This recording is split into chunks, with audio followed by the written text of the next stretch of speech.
Hi everyone, welcome to my channel, 18 Crosstrek Man, and my name is Brandon, and today will be my first video of my channel, and I will be talking about my all-new 2018 Subaru Crosstrek. I just placed the order 3 days ago, and the estimated arrival date is in the last week of December. I am hoping it will come sooner, but to start off my channel, I will be showing you the build and the accessories that I have added. So let's go ahead to the build tool and select the Crosstrek. And I personally wanted LED headlights and Eyesight, and LED headlights was only on the limited version, so that narrowed my decision down quickly to which trim I was going to get. But there is also a 2.0i, a 2.0i Premium, and a 2.0i Limited, which is the version I selected. But one thing to note is Eyesight can be purchased on the Premium, so you don't have to just jump for the Limited.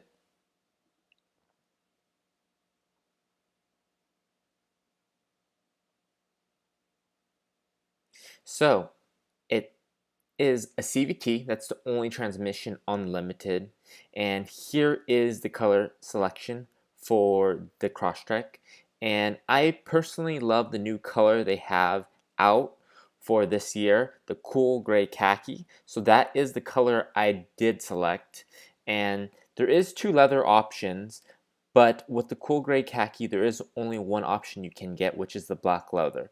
But for example, if you do have the crystal white pearl, you can opt for the gray leather, which I'm not too big of a fan. I think it'd be something that would have to grow on me if I did have this option or I did get this choice, because with the orange stitching and just how the two-tone is, it just doesn't fit my personal taste too much. So I personally just like the black leather better, and that is the only option again on the cool gray khaki, so that is what I will be getting. And there is two Eyesight packages, or two optional packages that you can get for the limited version. This does not have the navigation and the Harman Kardon system. I opted for the full, pretty much fully loaded limited trim, which has the Eyesight, the Harman Kardon, the moonroof navigation, the reverse automatic braking. So I did opt for this package. This does have quite a bit in its, you can see there is a pretty big price difference, so this is a significant savings if you don't care about navigation or even the Harman Kardon system. And now I'm going to be going to the accessories and show you all the things that I did add to my build. And I did add quite a bit, and I generally like to add OEM parts, and I don't generally like to do too much aftermarket, so that was one of the reasons that really, persuaded me to just go ahead and add it to the build. It's always easier too from the beginning, because you could get that discount and you get it into your monthly payment already versus paying for it up front later. So the first option I did get was the auto dimming mirror with compass and Homelink. I currently do live in an apartment, so I don't need the Homelink, but with the price difference not being that much, I thought, might as well just get it, so if in the future I do, live in a home and I could use the Homelink feature, I will have it. So I did opt for that. And then the cargo cover is standard, so this is nice, so it'll cover all your valuables or anything you have in the hatch. I did skip the cargo net, the cargo tray is standard too in the limited. I believe you might have to add this to the base or the premium version, but you just get this all-weather kind of tray in the hatch area, so that's nice. And I know I quickly skipped over the ashtray holder, but I do not smoke, so that's why did not need to add that. So going back down to the cargo organizer, I did skip this. I did skip the lighter, as again I don't smoke. I did add the remote engine starter, which I think is nice because I live in Houston, so it could get very humid. So when I go out, I can go ahead and start the car to cool it down. But one unfortunate feature is when you open the door, the engine will shut off. So you will have to push to start and restart the car essentially right when you get back in. But I understand it's a safety feature, so I see where it's going, but I wish they had it so when you get in the car, it could acknowledge that, with the keyless access push to start, that your key is inside the vehicle, so you could just go ahead and resume driving. Because I would think it would be a little bit smarter if, you started the car from outside, and if someone tried to get in the car and they don't have the key fob, then they shouldn't be able to go anywhere. But unfortunately, that's how Subaru engineered it. That's what we kind of have, and I didn't see any workarounds on the forums as of today. So that's that. I did go ahead and add the sunshade because I've had it before on a previous Subaru that I owned. I had a WRX, and I really like the quality. It did keep the heat out. One unfortunate thing though was it does just fold up as like one long piece, and it just kind of collapses. So it's not that compact, but it is still really nice. So I did opt for it. I did opt for the all-weather floor mats because on my carpet floor mats in my WX, I did notice where the pedals were. So I wanted to get the all-weather floor mats.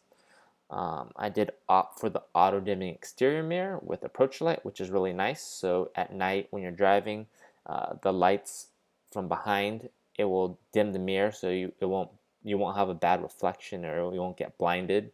And also the approach light for when you're unlocking the vehicle. Don't need the battery warmer. Body side molding I did skip because it's a painted piece, so it's supposed to protect from dents and dings, but my theory was if this is just going to get dent and dinged, it's going to look the same as if it hit the door. And then if you do try to take it off after it's really dented, you'll probably see a discoloration from just this driving out and about where this piece has been covering the paint. So I didn't opt for that. I did opt for the door edge guard because on my WRX I did have a chip on the side, so I just thought this would be a nice piece to protect that. And I guess you could say the same theory. Okay, if this gets dinged up a lot, what if you take it off? You might see something, but this is a much more subtle piece, so I don't see it being as big of an issue and as vulnerable. Skip the block heater, I don't need that. Fog light kit is standard. Did opt for the rear bumper cover. I did have this before on my WRX, and I had the hatch version, so this is nice for loading and unloading. You won't scratch your bumper at the top there. Rear seat back protector I did skip. Possibly I might add that later after I own the vehicle for when I fold down the seats to protect the back of the seats when folded. I did skip these two kits here.